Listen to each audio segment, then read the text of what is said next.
Hello everyone, মাইটি মনের ২৬ number পর্বে সবাইকে স্বাগতম। যারা আগের পর্বগুলো দেখোনি তাদের জন্য ডেসক্রিপশন বক্সে লিংক দেওয়া রয়েছে, চাইলে দেখে আসতে পারো। আগের পর্বে দেখেছিলাম হেইসুন ওয়ালসিমকে প্রপোজ করে, আর ওয়ালসিম কিছু না বলে সেখান থেকে চলে যায়। এরপরের দিন হেইসুন ওয়ালসিমের বাসায় একটা বই নিয়ে যায়, যেটা ক্যাথলিক ধর্মের ছিল। ওয়ালসিম বলে, তুমি এখানে কি করছো? যদি তোমাকে কেউ দেখে ফেলে? হেইসুন বলে, তুমি এইসব ভাবা বাদ দাও, আর এটা দেখো, এখানে লেখা আছে সব মানুষ একরকম জন্ম নেয়, কেউ গরিব বা বড়লোক হয় না। এই বইটা আমরা সবাইকে দেখাবো, তাহলেই সবাই বুঝতে পারবে আমাদের সবার জন্ম একরকম হয়েছে আর আমরা সবাই একইভাবেই মারা যাব। তাহলে সবাই আমাদের অ্যাকসেপ্ট করে নিবে। এরপর ক্যাথলিক ধর্ম শেখার জন্য অনেক মানুষ একসাথে হয়, আর সাথে ওয়ালসিম আর হেইসুনও ছিল। এরপর একদিন ওয়ালসিম জিজ্ঞেস করে ফিউচারের ব্যাপারে কি ভাবলে। হেইসুন বলে, একদিন এখানে সবাই নিজেদের স্ট্যাটাস ভুলে সবাইকে এক মনে করবে। ওয়ালসিম বলে, সেটা তো বুঝলাম, কিন্তু স্টাডির পর তুমি কি করবে ভেবেছো? হেইসুন বলে, আমি এক্সামের পর হানিয়ং এ স্টাডি করতে যাব, এরপর এসে তোমাকে বিয়ে করে নিব। সিন চেঞ্জ হয় আর আমরা দেখি ওয়ালসিমের মেইড রাজাকে সব বলে দেয় যে হেইসুন ক্যাথলিক ধর্ম নিয়ে স্টাডি করছে, আর সে ডান্সার ওয়ালসিমের প্রেমে পড়ে গিয়েছে। এরপর দেখি হেইসুনের এক্সাম শেষ হয়ে যায়। সে ওয়ালসিমকে বলতে আসে যে এখন আমি হানিয়ং এ স্টাডির জন্য যাচ্ছি। ওয়ালসিম বলে, হানিয়ং এ সার্ভাইভ করা এত ইজি না, তো তুমি নিজের খেয়াল রেখো। হেইসুন বলে, তুমি চিন্তা করো না, আমি তাড়াতাড়ি চলে আসব। আর তাকে একটা লকেট পরায়। ওয়ালসিম বলে, আমাকে আবার ভুলে যেও না। হেইসুন বলে, তোমাকে ভুলে যাওয়ার বদলে আমি নিজেকে ভুলে যাওয়া পছন্দ করব। এরপর হেইসুন হানিয়ং এ চলে যায়, আর রাজা গ্রামের মানুষদের মাঝে ছড়িয়ে দেয় যে এখানে ক্যাথলিক ধর্মের শিক্ষা হচ্ছে। এইটা শুনে গ্রামের মানুষ তাদের মারা শুরু করে, সাথে তাদের ঘরবাড়িও জ্বালিয়ে দেয়। আর এইসবে গ্রাম দুইটা ভাগ হয়ে যায়। রাজার মেইড রাজাকে বলে, এখন কি করব? এইসব চলতে থাকলে তো গ্রামই শেষ হয়ে যাবে। রাজা বলে, এই ধর্ম যে এনেছে আমরা তাকেই মেরে ফেলবো। মানে তারা ওয়ালসিমকে মারার কথা বলছিল। এরপর ওয়ালসিমকে ধরে আনা হয়, আর তার অনেক খারাপ অবস্থা করে দেওয়া হয়েছিল। আর গ্রামের মানুষ বলাবলি শুরু করে, হ্যাঁ, এই সেই মেয়ে যে ক্যাথলির বুক সবার আগে স্টাডি করেছে। এরপর ওয়ালসিমকে মারার জন্য একটা জায়গায় নিয়ে যাওয়া হয়, আর হেইসুনও তখন গ্রামে চলে আসে। আর সবার মুখ থেকে এইসব শুনে তাড়াতাড়ি ওয়ালসিমকে বাঁচানোর জন্য যায়, কিন্তু ততক্ষণে ওয়ালসিমকে তারা মেরে ফেলে। হেইসুন ওয়ালসিমকে জড়িয়ে ধরে কান্না করতে লাগে, আর রেগে সেখানে থাকা সবাইকে মেরে ফেলে, আর নিজের গলায় তলোয়ার ধরে বলে, গড, আপনি যেখানে আছেন আমি সেখানে কখনোই যেতে চাই না। এরপর সে নিজেকেও মেরে ফেলে। এরপর প্রেজেন্টে গুয়নের ঘুম ভেঙে যায়, মানে গুয়ন এইসব তার স্বপ্নে দেখছিল। আর দহির দিকে তাকিয়ে বলে, আমি তোমাকে মেরেছি। পরের সিনে দেখি দহি কফি বানাচ্ছে, আর গুয়ন সেখানে আসে। দহি তাকে কফি দেয়, আর গুয়নকে দেখে মনে হচ্ছিল তার মুড ভালো না। এইটা দেখে দহি জিজ্ঞেস করে কি হয়েছে। গুয়ন বলে, আমি আমার হিউম্যান লাইফে স্বপ্ন দেখেছি, আর আমি ওয়ালসিম নামের একটা মেয়েকে অনেক বেশি ভালোবাসতাম। দহি বলে, মানে তুমি তোমার এক্স এর কথা বলছো? তখন কি তোমার হ্যাপি এন্ডিং হয়েছিল নাকি স্যাড এন্ডিং? গুয়ন বলে, আমি নিজেও জানি না, জাস্ট হ্যাপি স্যাড দুইটাই বুঝে নাও। এরপর গুয়ন সেখান থেকে হোমলেস মহিলার কাছে চলে আসে। সে তাকে দেখে বলে, মনে হচ্ছে তোমার মেমোরিজ ব্যাক চলে এসেছে। গুয়ন বলে, হ্যাঁ, আমি অনেক মানুষকে মেরে ফেলেছিলাম, আর আমি হিভেনেও যেতে চাইনি, আর তাই তুমি আমাকে ডেমন বানিয়ে দিয়েছো। মহিলা বলে, হ্যাঁ, তোমার মধ্যে সে আগুন তৈরি হয়ে গিয়েছিল যেটা ডেমন হওয়ার যোগ্য ছিল। এখন তুমি আবার ভয় পাচ্ছ না তো দহিকে হারানোর? বেচারি দহিকে আবার কষ্ট পেতে হবে। গুয়ন বলে, আমি এমনটা কখনোই হতে দিব না। মহিলা বলে, তোমার ভাগ্য আগে থেকেই বানানো। এরপর গুয়ন সুনল ফাউন্ডেশনে চলে আসে। পার্ক বলে, তোমাকে দেখে মনে হচ্ছে তোমার মেমোরিজ ব্যাক চলে এসেছে। গুয়ন বলে, হ্যাঁ, যখন আমি মানুষ ছিলাম আমার নাম হেইসুন ছিল, আর আমি যাকে ভালোবাসতাম তার নাম ওয়ালসিম ছিল। পার্ক বলে, ওয়ালসিম কি অনেক সুন্দর ছিল? গুয়ন বলে, হ্যাঁ, দহিই ছিল, আর দহির জন্য তখন আমি অনেক মানুষকে মেরে ফেলেছিলাম। পার্ক বলে, মানে এই লাইফে দহির সাথে দেখা হওয়া কোনো কোইন্সিডেন্স না, এটা তোমার ভাগ্যেই লেখা ছিল। তাছাড়া এই ব্যাপারটা কি দহি জানে? গুয়ন বলে, না, আর ভালো এটাই হবে যেন দহি এই ব্যাপারে কিছুই না জানে। অন্যদিকে দহি ভাবছিল গুয়নের মনে কি এখনো ওয়ালসিমের জন্য ফিলিংস আছে, এর জন্য কি ও কফি রেখেই চলে গিয়েছিল। এরপর আবার বলে, না না, এইসব আমি কি ভাবছি। এরপর আমরা কিমসেরাকে দেখি। সে মিয়ং এর সাথে দেখা করতে আসে আর বলে তুমি চিন্তা করো না, তোমার পাপা তোমাকে এখান থেকে তাড়াতাড়ি বের করে নিয়ে যাবে। আর তুমি ঠিকমতো মেডিসিন নিচ্ছ তো?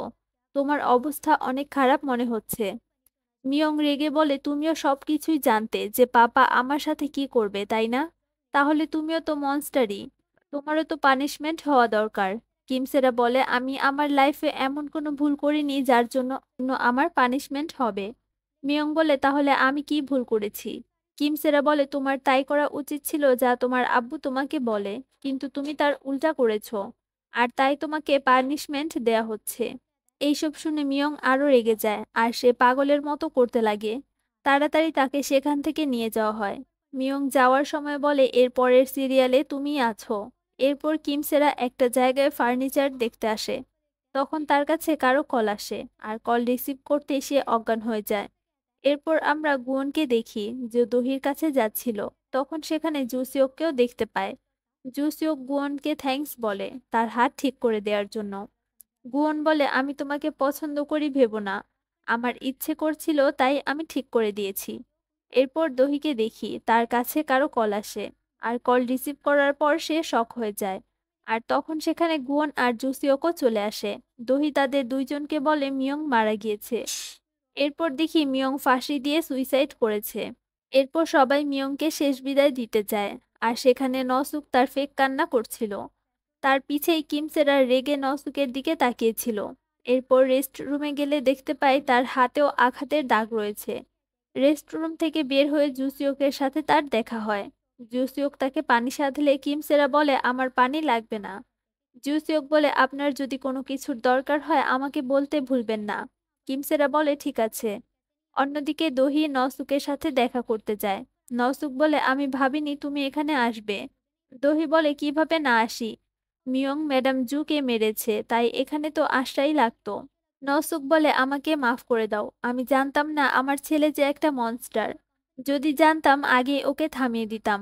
আর এখন আমাদের একসাথে কাজ করা উচিত। সবশেষে আমরা তো একটা ফ্যামিলি। দহি বলে এমন সিচুয়েশনে তুমি কাজের কথা কিভাবে বলো? নসুক বলে এই জন্যই কারণ তোমার পাপা আর আমার মামা এই কোম্পানিটা অনেক কষ্ট করে দাঁড় করিয়েছে। আর এখন তো আমাদেরই এক হয়ে সামলাতে হবে। তখন সেখানে কান্না করতে করতে সোয়ান আসে আর বলে তোমার ছেলে আমার আম্মুকে কিভাবে মারতে পারলো। নসুক তাকে সামলানোর ট্রাই করে আর বলে আমিও জানতাম না আমার ছেলে এমন। পরের সিনে আমরা দহি আর গুণকে দেখি। দহি গুণকে বলে সত্যি কি নসুক জানতো না তার ছেলে এইসব করছে? এরপর আমরা নওসুক আর সোয়ানকে দেখি।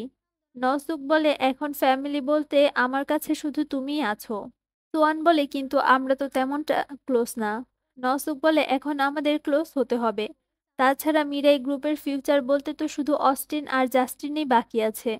দূরে কিমসেরা দাঁড়িয়ে তাদের দিকে তাকিয়ে আছে, কেননা কিমসেরা তো জানেই এইসব মিয়ং না নওসুকই করেছে। অন্যদিকে দহি আর গুয়ন ম্যাডাম জুয়ের কবরে আসে আর বলে এখন সব শেষ হয়ে গিয়েছে, মিয়ংও মরে গিয়েছে, কিন্তু তবুও আপনাকে তো ফিরে পাবো না। আপনি চাইতেন আমি সব সময় হ্যাপি থাকি, তাই আমি নিজেকে হ্যাপি রাখার ট্রাই করব। এরপর আমরা দেখি গায়ংয়ের ফটোশুট হচ্ছে, কারণ আজ তার ফাইনাল পারফরমেন্স। আর সেখানে দহি আর গুয়নও আসে। দহি গায়ংকে বেস্ট অফ লাক উইশ করে। গায়ং গুয়নকে বলে আজ লাস্ট পারফরমেন্স, এরপর আমি কোরিয়া ছেড়ে চলে যাব। এখন তো তুমি হ্যাপি? এরপর দহি আর গুয়ন গায়ংয়ের পারফরমেন্স দেখতে হলে বসে। ডান্স শুরু করার আগে গায়ং পার্ককে বলে আমি ডান্স করার এই জন্য স্টার্ট করেছিলাম কারণ গুয়ন সবসময় দুইজন মেয়ের ডান্স করার পেন্টিং দেখতো। ভেবেছিলাম আমিও ডান্স করলে হয়তো সে আমাকে দেখবে, কিন্তু সে তো দহিকেই দেখলো। যাই হোক আমি তাদের দুইজনের জন্য হ্যাপি। এরপর গায়ং তার ডান্স শুরু করে আর গুয়ন ডান্স দেখে ওয়ালসিমের কথা মনে করতে লাগে আর তার সাথে কাটানো মোমেন্টস গুলা মনে করতে লাগে। আর এইসব মনে হতেই সে ইমোশনাল হয়ে যায়। দহি তাকে দেখে জিজ্ঞেস করে তুমি ঠিক আছো তো? গুয়ন বলে যখন আমি মানুষ ছিলাম আমি অনেকগুলা মানুষকে মেরে ফেলেছিলাম। দহি বলে নিশ্চয়ই তার পিছনে কোনো রিজন আছে। গুয়ন বলে কারণ ওনারা আমার ভালোবাসার মানুষকে মেরে ফেলেছিল আর আমি এর জন্যই তাদেরকে মেরে ফেলেছি, কিন্তু তবুও এই সব কিছুর পিছনে আমিই দায়ী। যদি আমি ওয়ালসিমকে ভালো না বাসতাম তাহলে না ওয়ালসিম মরতো আর না আমি সেই লোকগুলোকে মারতাম। ওয়াসিম আমাকে বলেও ছিল যে ভালোবাসা মানুষকে মেরে ফেলে, কিন্তু আমি তার কথা বিশ্বাস করিনি। আমি বলেছিলাম আমি প্রমাণ করে দিব যে ভালোবাসা মানুষকে বাঁচাতে পারে, কিন্তু আমি সেটা প্রমাণ করায় ফেল হয়ে গিয়েছি। আর এখন আমার একটাই ভয় যে আমার জন্য আবার তুমিও কষ্ট যেন না করো। তখন দহি গুণের হাত ধরে বলে, কিন্তু যদি তুমি আমাকে ছেড়ে চলে যাও তখনও তো আমি দুঃখী হব, তাই না? তাই আমরা একসাথে থেকেই দুঃখী হই। এটা শুনে গুণ দহির দিকে তাকিয়ে স্মাইল করে। এরপর এপিসোডের শেষে দেখি দহির প্যারেন্টসের যখন ডেথ হয়েছিল সেখানে ম্যাডাম জু ছিল, আর তার হাতে একটা ফোন ছিল যেটায় দহি কল করছিল। আর সেখানে গুণও ছিল, যার হাতে একটা কন্ট্যাক্ট পেপার ছিল। তখন ম্যাডাম জু গুণকে দেখে ফেলে, আর গুণ ম্যাডাম জুকে দেখে স্মাইল করে। আর এই এপিসোডটা এখানেই শেষ হয়। এক্সপ্লেনেশন ভালো লাগলে অবশ্যই ভিডিওতে একটা লাইক করে দিও। চ্যানেলে নতুন হলে সাবস্ক্রাইব করে পাশে থাকা বেল আইকনটা অন করার অনুরোধ রইল। দেখা হচ্ছে পরবর্তী ভিডিওতে, ততক্ষণ ভালো থাকো, আল্লাহ হাফিজ।